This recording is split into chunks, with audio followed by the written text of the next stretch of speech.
Hi, friends, and welcome back to the Tiffany Jo Baker podcast, where my heart and hope is that you and I continue to get free and live in such a way that we can wholly pursue our God given why.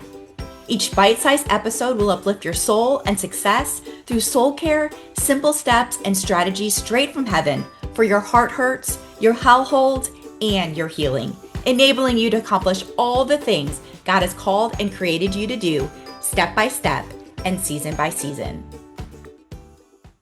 Hi, y'all, and welcome back to the Tiffany Jo Baker podcast, where my heart and hope is that you and I continue to get free, live full, and thank God. And today, y'all, I'm super excited. I have a writing friend with me here today, speaker friend. Her name is Janet McHenry from California. Janet, thank you so much for joining me here today. Tiffany, thanks so much for having me. I just had the joy of being in her class at a speaker writer conference this summer and see her. And y'all, she's amazing. She has written 28 books. Is that still correct, Janet? 27. 27, 28. A lot of books. Yeah, A about lot of there. books. And a number of those have been on prayer. And specifically, we're going to be talking about one of them today. The book is called Personalities, Finding Your Natural Prayer Style. Mhm. So if you've ever been in that position where you have maybe held back from praying out loud, or you hear somebody else praying and you're like, oh my goodness, that's not what my prayers sound like. Or you hear the you should be doing this, or you shouldn't be doing that. Or maybe you just have a dry prayer life right now. Um, Stick around because I think it's so important for us to know that there's different ways to do things and that God created us each creatively and different and doesn't want us in a box. And so Jana, I know you've written like, I don't know, 8 or 9 prayer books. How did even the concept of prayer, the topic of prayer, how did you become passionate about this topic to begin with? And then we'll dive into the prayer styles.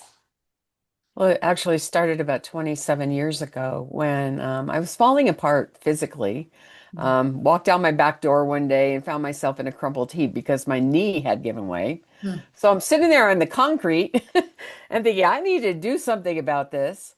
And I thought, well, I can get up and just go walking in the morning a little bit, get up a little earlier and go. And then it occurred to me because I'm a multitasking woman, I can Yes. pray. I can sort of take care of prayer while I'm walking, Yeah. And so I started, there was a lot of minus in my prayers at the initiation of that, my kids, my marriage, my job as a high school English teacher. And then that perspective changed one day when I watched a young man hand over his little blanketed baby girl to a daycare worker on the sidewalk of my little town before 6 o'clock in the morning. And that little girl said, "Bye, Daddy, I love you." Hmm. And something clicked in me, Tiffany, right at that minute. I saw that young man. I began to empathize with him, handing over his little girl like that to someone all day long. And I prayed for him.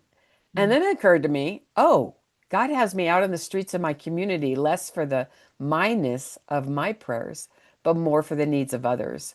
So I simply began praying for the people who had businesses up and down little Main Street in my community in the Sierra Valley, praying for the people in the homes, praying for loggers heading out into the woods, praying for mill workers heading to the mill, and whatever God put within my eyesight, I began to see, oh, there's a reason for prayer.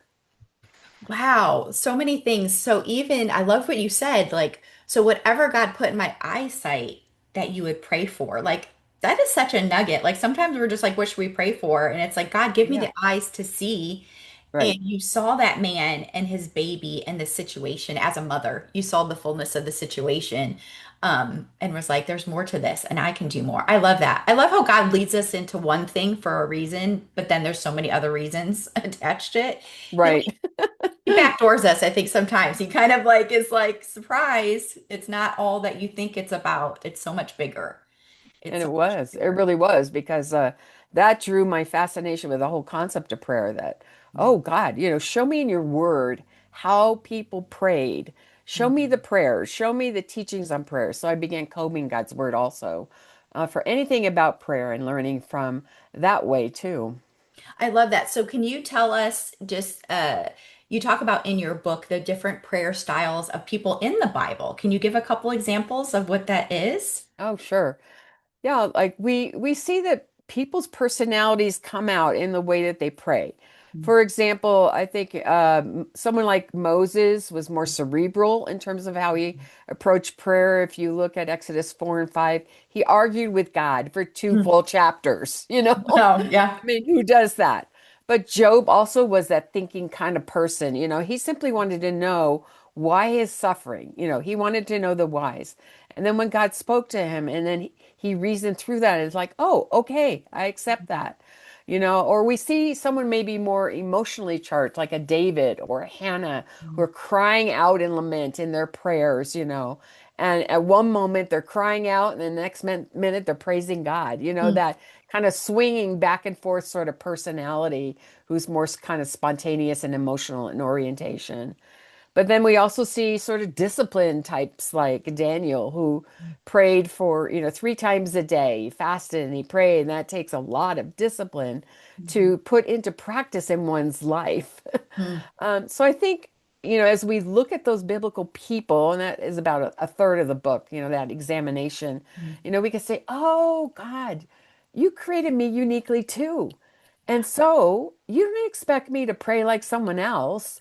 I Hmm. don't have to have the same kind of prayer practices someone else does.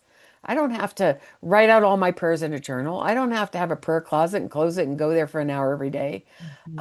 I can have the kind of praying life, Hmm. and let's shift from having a prayer life like it's 5 minutes and done to a Right. praying life where we're actually in communication with God all day long.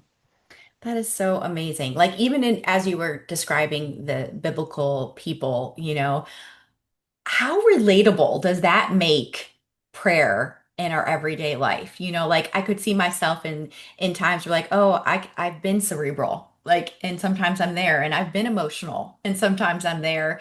I've been Right. disciplined and sometimes I'm there and sometimes I'm not. Like you can see yourself in others and it's all good and it's all okay and it's all relationship and communication and individual, and that's how God made us. I love that.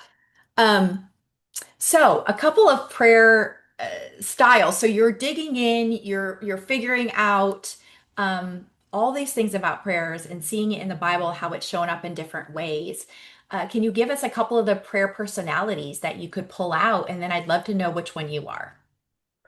Well, I came up with four Okay. eventually, and the first might be what I call the problem solver. Hmm. So, and that kind of arose. That's the one that I resonate most with because, like, I see a situation, and I've trained myself. With God's help, I've trained myself to like have prayer as a first response to that. So good. You're in Walmart. There's a screaming baby. Yeah. Instead of like shaking your head and thinking, "Oh, that mama doesn't know what she's doing," you have empathy and you pray and you intercede for them, even silently. You don't even have to say a word. Yeah. And then there are other kinds as well.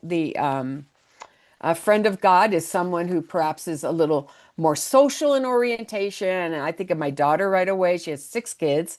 And so the natural sort of prayer community for her is actually in community. It is her family, because they are people who love to be around people. They're animated and they're involved. And so, she might find that as she's hauling kids here and there for lessons or sports practices, that she can ask the oldest, Josiah, why don't you start a prayer time?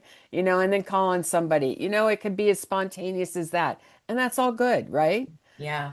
But maybe there's also someone I call the organized prayer and that prayer or that lamenter.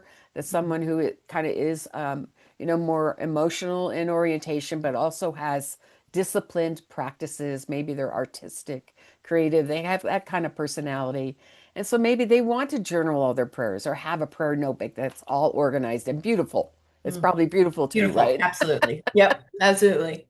That's That's another great. type. And the third is the peace seeker. And that's just someone laid back personality. They go to prayer for peace. 'Cause Mm. that is an important quality to them in their lives. You know what I love about all of those is that you can see the different characteristics of God even in those, even in us, right? Right, right.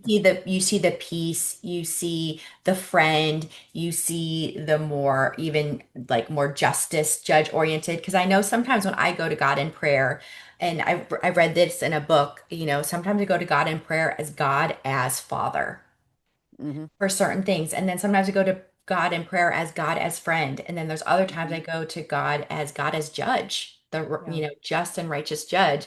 But you can see that back in us. You can see his character Yeah. back in our prayer life as well, which I think is really, really amazing. Yeah, that's why I have a chapter on Jesus. And Mm, so someone would say, well, what's Jesus then? I'm like, he's yeah. all of it. Oh. He demonstrates all of those qualities. We Hmm. see those expressed in his prayers. Hmm. So, yeah. I love it. Our advocate. I love Jesus Yes. as our advocate, with the Father. And Jesus did give us the model prayer, and I think it's in that same chapter, a model prayer. And so what can we learn from Jesus in his model prayer? That prayer need, just need not be complicated. Mm. Very simple. There I think 52 words in the Lord's Prayer, Oh wow. in the English language. It's Yeah. very simple. You don't have to be complicated. You don't have to have fancy language. But he also teaches us, that it is a private matter. Mm. And so if you are a quiet, private person, and even if you're in a social setting and someone asks you to pray, you need not feel like you have to. Yeah. You know, you need not feel like you have to. So you can go to your quiet place, and it's not something that we shout out on street corners. Yeah. So there are a lot of teachings that Jesus has about prayer. It can be simple, should be private, it should be done in faith and so forth. We can learn a lot from him. I call him Yes. Oh. my prayer mentor. Oh, that's cute. I love Yeah. that. Hmm. Absolutely. He should all be our prayer mentors. I love that. So as we kind of wrap up, what was there something that you are most surprised about as you've been on this prayer journey and teaching others and learning yourself? Anything that was most surprising to you? Well, I think what eventually that I've learned is that really prayer is less about answers and Mm. it's more about access. Mm, We have access to the living creator. yeah, Think about that. Would we just call up the president of the United States? Would we just call up our governor? yeah, No, but we have access to the Lord Most High. We can call out to him in whatever mood we are in, and he loves us, accepts us, and hears us. yes, yes. And he often goes a step further and not just hears, but communicates back with us Right. too. And it's like Yeah. in that it's growing I love that access, that relationship part. It really is just pointing all back to that encounter and that relationship with him. So good, so good. Well, oh my goodness. Okay, one final question I have to ask. What, with all the people who read, I know one of your bestsellers is the Prayer on Prayer Walks, which is, kind of your story that you just talked about and praying and walking and the power of that. So you have all of these like really good prayer books. What are maybe some of the ahas or one aha that a reader has had reading your book on one of your books on prayer? I hear it all the time, really, that it works, and we've Mhm. seen hashtag prayer works, and we're Mhm. like, oh yeah, because but my sister died of cancer or something like, so maybe it doesn't, but it does if we look at it from the perspective that it changes us. Yeah. It changes us and it develops that relationship with the Lord Most High. Then, I think we understand the power of prayer behind everything. So good. Well, Janet, if people want to find out more and find your books and all the things that you have going on, where can they go? On various places on social media, Facebook, Instagram, Pinterest, Twitter, every single You're day with amazing. You're amazing. encouragement. Hmm. And they can also contact me through my website. I have a free book on prayer that I can send to them, and that's janetmchenry.com. Wonderful. Well, thank you, Janet, so much for joining us today. Thank you, Tiffany. All right, y'all. Thank you for coming and back to the Tiffany Jo Baker podcast. If this encouraged you in your faith journey, would you let us know? And if you have somebody, a loved one that you know needs to hear this too, please send it to them. And as always, my heart and hope is that you and I continue to get free, live full, and thank God. See you next time.